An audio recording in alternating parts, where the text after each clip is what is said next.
Bueno, les voy a compartir un texto que escribí y se los voy a leer en este video. Ahí va. En la música existe un intervalo llamado tritono, un espacio sonoro que genera una sensación de tensión, una inestabilidad que de una manera casi natural nos empuja a querer sentir una resolución que nos lleve de nuevo a lo estable. El sonido disonante e inestable que genera el tritono y que a su vez divide la octava en dos partes iguales, ha generado una fascinación histórica y ha sido objeto de mitos, censura y redescubrimiento en la música occidental. Es este impacto que ha tenido en la historia de la humanidad lo que justamente me genera una similitud con la mirada de los arquetipos planetarios. En la Edad Media, la Iglesia tenía un control absoluto sobre la cultura y la educación, incluida la música. La música era una manifestación divina, tenía un propósito sagrado y cosmológico. Por lo tanto, solo las armonías estables y perfectas eran permitidas, pues se pensaba que estos sonidos representaban lo divino. Entonces, el tritono, ese intervalo tan disonante e inestable, se lo llegó a denominar diabolus in musica, pues lo que generaba caos, perturbación o tentación no era considerado como algo puro.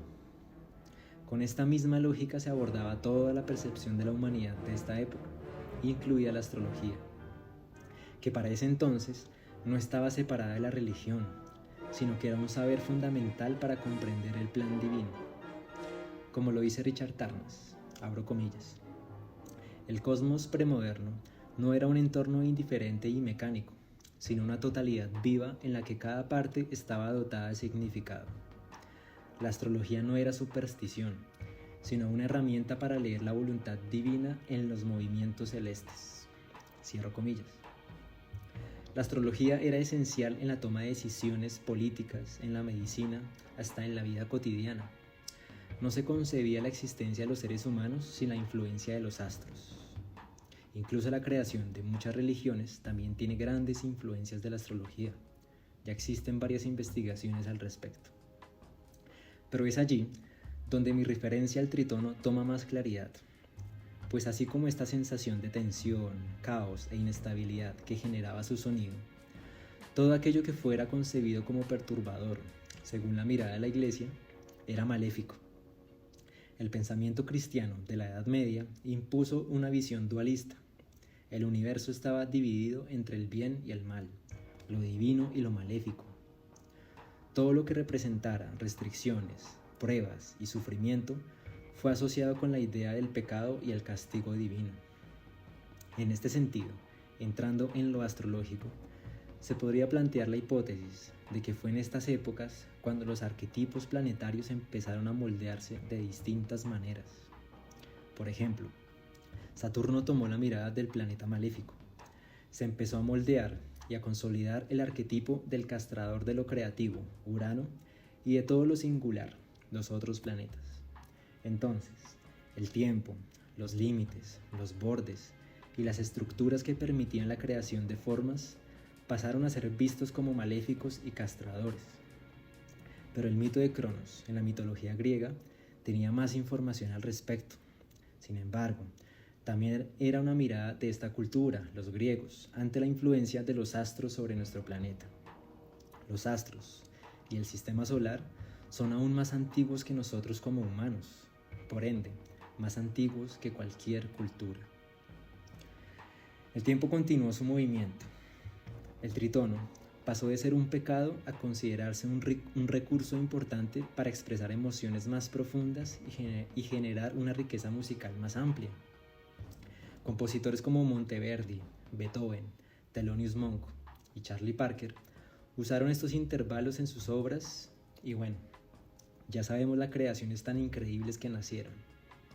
Sin embargo, la astrología tomó otro camino diferente.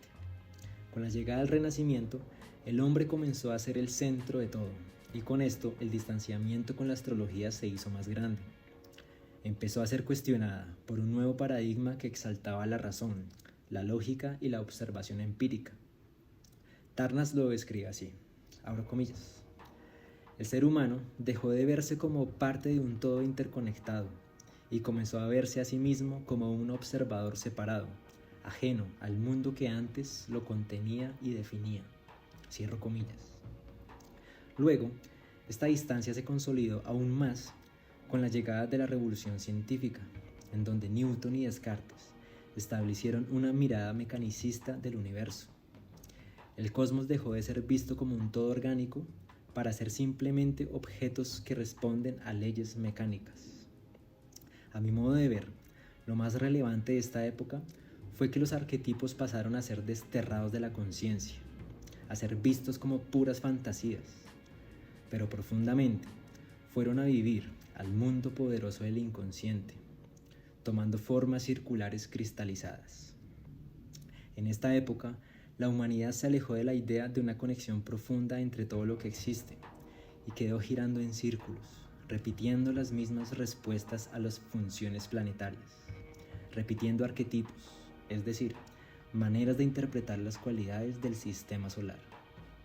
Es como si el tritono hubiera seguido considerándose un sonido maléfico, y ya vimos cómo luego se destapó todo su potencial creativo al no olvidarlo, y más bien prestarle toda la atención. Pero el movimiento trajo otro giro importante. En el siglo XX, dos importantes personas se atrevieron a abrir el cajón olvidado y los arquetipos volvieron a ser tocados.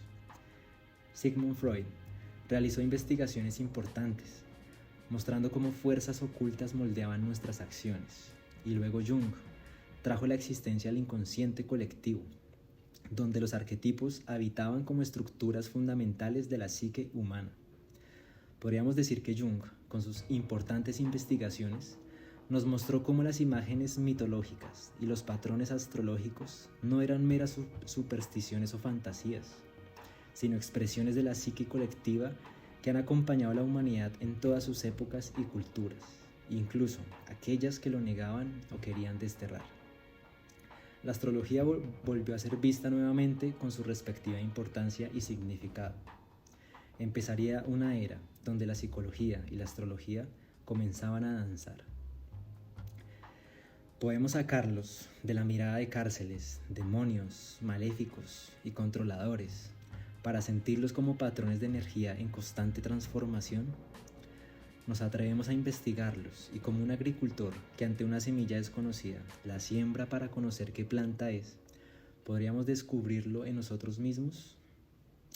Sentir cómo la tensión, el caos, la incertidumbre y la inestabilidad no son demonios maléficos, sino acordes profundamente creativos que dan otra intensidad más potente a la obra musical.